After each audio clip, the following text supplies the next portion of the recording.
Bad news, guys. Progressives took over my church. But look, it's okay because I built a new church right over here.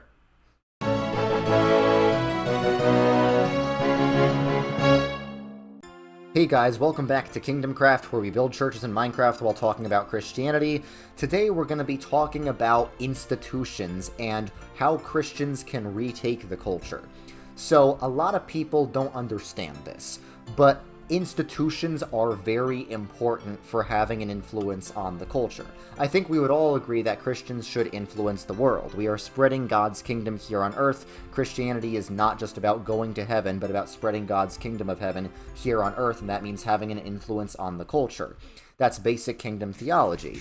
But a lot of people, especially Americans with this very individualistic mindset, think that influencing the culture could just mean influencing individuals in the culture. So if the church wants to influence the culture, all we should just do is convert the greatest number of individual souls.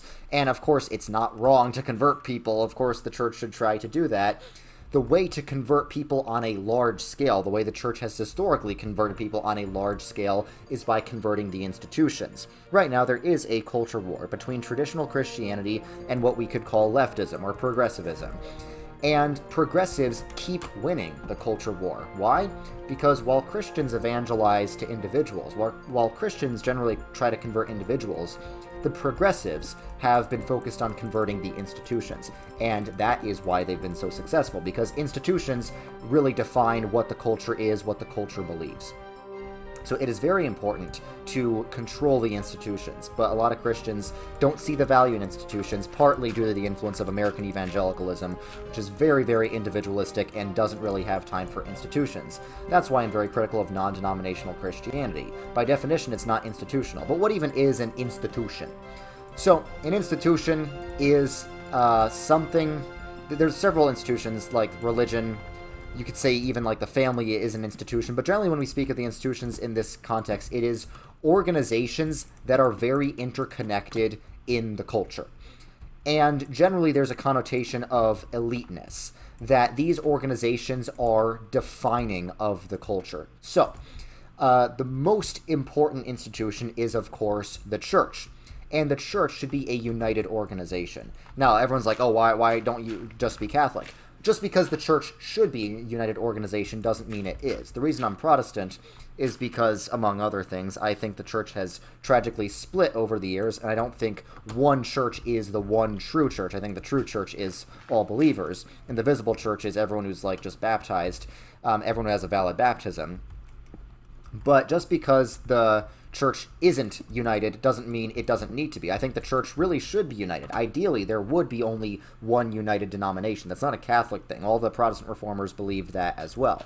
So that's why I'm also a mainline Protestant. Mainline Protestantism really strives for unity above all else. Sometimes, sadly, at the expense of orthodoxy, which is not good. But the general idea that Christians should be as united and organizationally interconnected as possible is a good idea, because historically the church has always been an institution that has a lot of power and influence in society, in the culture, and that's very important. That's why the church has built so many universities, so many hospitals, so many organizations to help the world.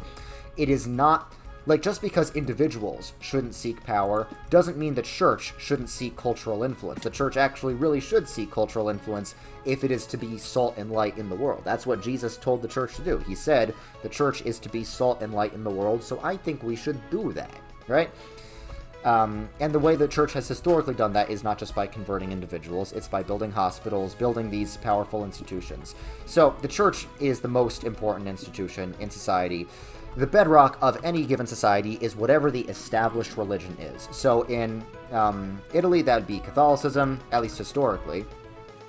But in Saudi Arabia, that would be Islam. Saudi Arabia could convert to Christianity. I think it should. I think that would be wonderful. But it would cease to be Saudi Arabia in any traditional sense. It would lose its identity. It would just become like a completely new country, a completely new society. Historically, most European countries were Christian, and now that that's changing, they're completely losing their identity. I don't think Europe's identity crisis can be fixed until it turns back to Christianity. I think that's a very big problem. I don't think you can revive England without reviving not simply Christianity, but the Church of England specifically. That's why I'm all for retaking the mainline churches, because they just have such a cultural significance. even if they don't have much power now, that's because the people running them don't really care about the faith. But if the people running them hypothetically did care about the faith, then they would have massive power. And that's why it's very important to revive the mainline churches, revive true biblical teaching in the mainline Protestant churches, the ones that are culturally connected. So another very important institution is, of course, the universities. The universities are where most ideas happen. You know, a lot of people wonder where this leftism came from, where all this 76 genders, this gender theory, this transgender ideology, where did this come from? Well, it came from the place all new ideas, new influential ideas come from, at least. It came from the universities, from the mainstream university system. That's where all the ideas come from. And the more elite and interconnected a university is, the more influential its ideas will be. Now, a lot of the institutions have gone progressive. In fact, most of them have. Most of the institutions in the West were started by Christians. It was Christians, Bible-believing Protestants, that started the most highly rated academic universities in the U.S. Harvard, Yale, Princeton, all those things. They were started by Christians. But what has happened? What's happened is they've been hijacked by progressives. And this is where the debate is, the debate amongst Christians. There are some books like The Benedict Option by Rod Dreher that advocate sort of like Christians to make their own subcultures to sort of remove themselves from society. It's not total retreatism, but there is a lot of retreatism involved. And The Boniface Option, which is like a much more aggressive, but I think honestly, based on the language the book used, I read it, a much more childish approach to the culture war. The Boniface Option says Christians need to cut down the idols of the culture, following the example of Saint Boniface, who cut down a tree that pagans worshipped and converted all the pagans to Christianity. I agree with that general principle, but where I disagree with the Boniface Option and the Benedict Option is that Christians should build parallel institutions instead of retaking the mainline institutions, the mainstream institutions. This has been the solution of conservative Christians for many, many years. This is not the first time our institutions have drifted to the left, have become more progressive. Whenever an institution has drifted to the left in the past 100 years, has become more progressive, conservative Christians have tried to split off and create new institutions. But what I'm trying to say is those new institutions will never be nearly as powerful or influential. And that's why, even though we can make new institutions, there's nothing wrong with making a new, planting new churches or starting a new university. You can't rely on that. You can't use that as a substitute for taking back the old things. Because like I said, they will never be nearly as influential as the old things. And here's an example. So the old universities are like the Ivy League schools, founded by Christians, and a brilliant, amazing example of Christians spreading God's glory here on earth. Wonderful. The problem is that once they were hijacked by progressives, Christians started new universities like, I don't know, Wheaton College or Liberty University, and I'm just going to be blunt here. I know a lot of you guys probably go to those schools. They're not Ivy Leagues, and we can't pretend like they're going to replace the Ivy Leagues. Yes, some good things happen there, but they're not nearly as academically credentialed, not nearly as reputable. They're not nearly as interconnected or influential as the original Ivy League schools, right? So you can't simply expect to start new things from scratch and have them become as good as the old things. That's a big problem a lot of people have. A lot of American conservatives are too anti-elitist. I think they need to become more elitist.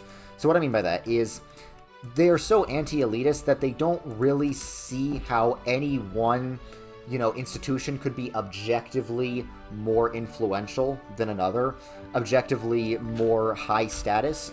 So they don't understand how, like, Princeton or Harvard could be any objectively stronger than, like, their local Bible college. They think, well, as long as my Bible college is Christian, then it's automatically better than Princeton because Princeton is filled with progressive ideas. And they fail to distinguish between the moral quality of a university and the academic quality of a university because sadly, a lot of American conservative Christians are anti-intellectual, and I think that needs to change if they want to have an influence on society, particularly intellectual society. And I also debate a lot of presuppositionalists on this. There's a lot of presuppositionalists who think that, you can only really make a coherent argument if you presuppose everything they think.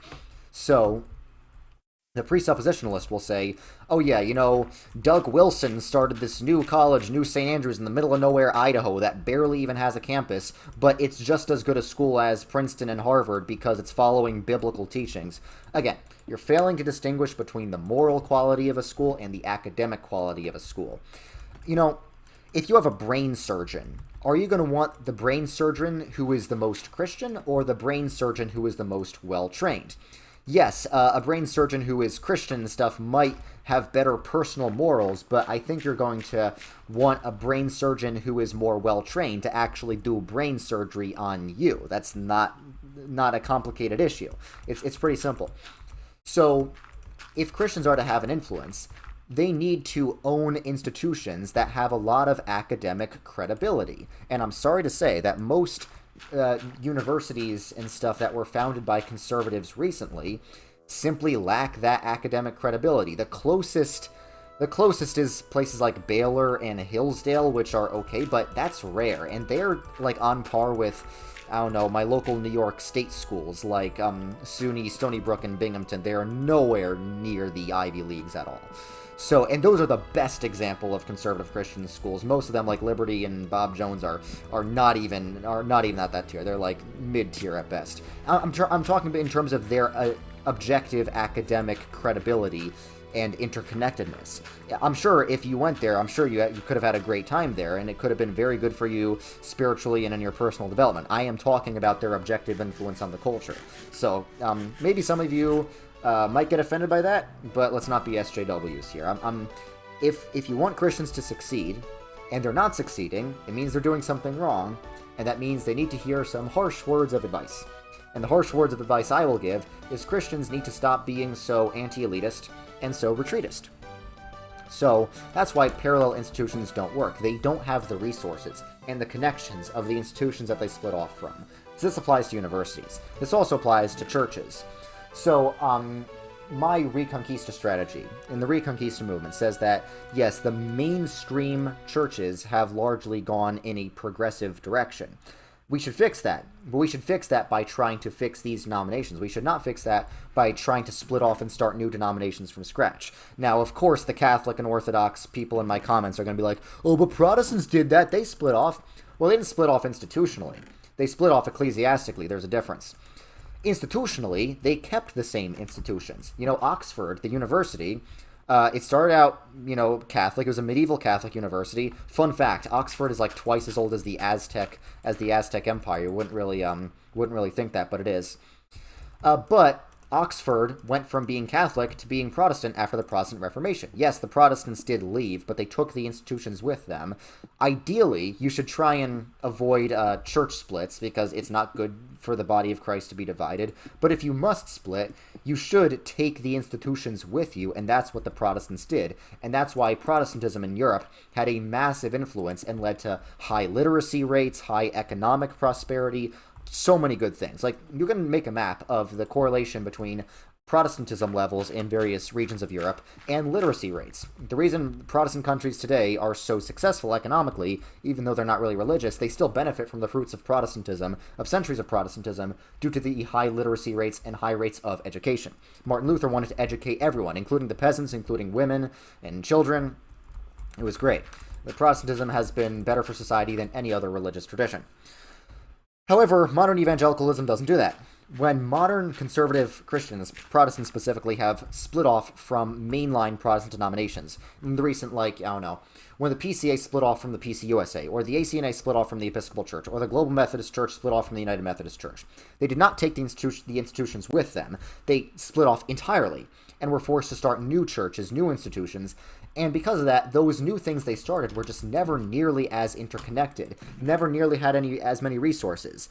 I make fun of conservative denominations like the PCA and the ACNA for not having pretty buildings, and people think I'm worshiping buildings.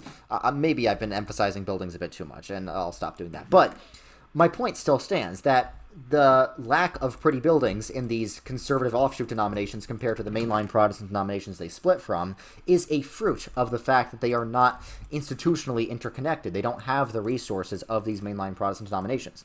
Why do resources matter? Why does the church need resources? Doesn't the church just need to proclaim the gospel? Well, the church has done so many things with these resources. Number one is they have helped actually spread the gospel to a greater volume of people by starting these very powerful universities that shaped the culture. That's one thing. Also, Jesus says to heal the sick. Now, of course, the church can assemble care packages for sick people in their congregation. That's not a bad thing to do. But historically, the way the church has healed the sick on a massive scale is by building really powerful hospitals. The church needs resources in order to do such a thing. And I think that should be obvious to people. So that means the church collectively should have resources, and that's why it shouldn't just be a disconnected set of non-denominational churches that are in some sort of vague agreement with each other, but that's it.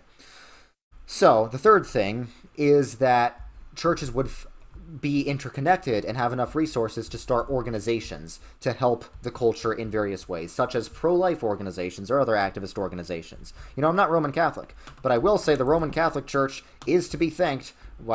Who is doing that? The Roman Catholic Church is, I'm literally recording.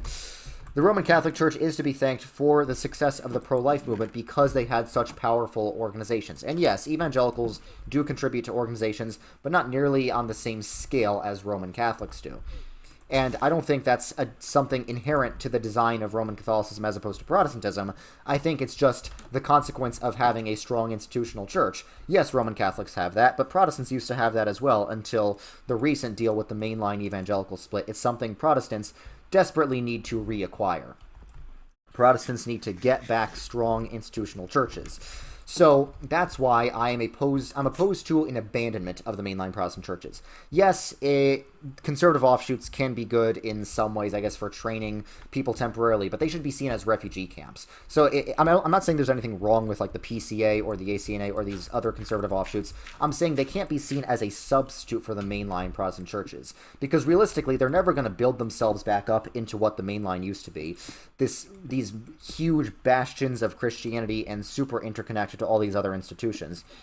They're not going to rebuild that. It takes centuries to build up strong institutions. It takes one generation to basically hijack them. It took Christians centuries to build up these really strong denominations and universities, and it took the progressives like one generation to hijack them. So that's why I think instead of trying to completely rebuild from scratch every time the left takes over the stuff Christians made, we should simply try and take it back. And that's what Reconquista is all about. So guys, thanks for watching this video. I hope I explained why simply building new churches and building new universities is not going to work. So thank you guys for watching, and I'll see you later. Bye.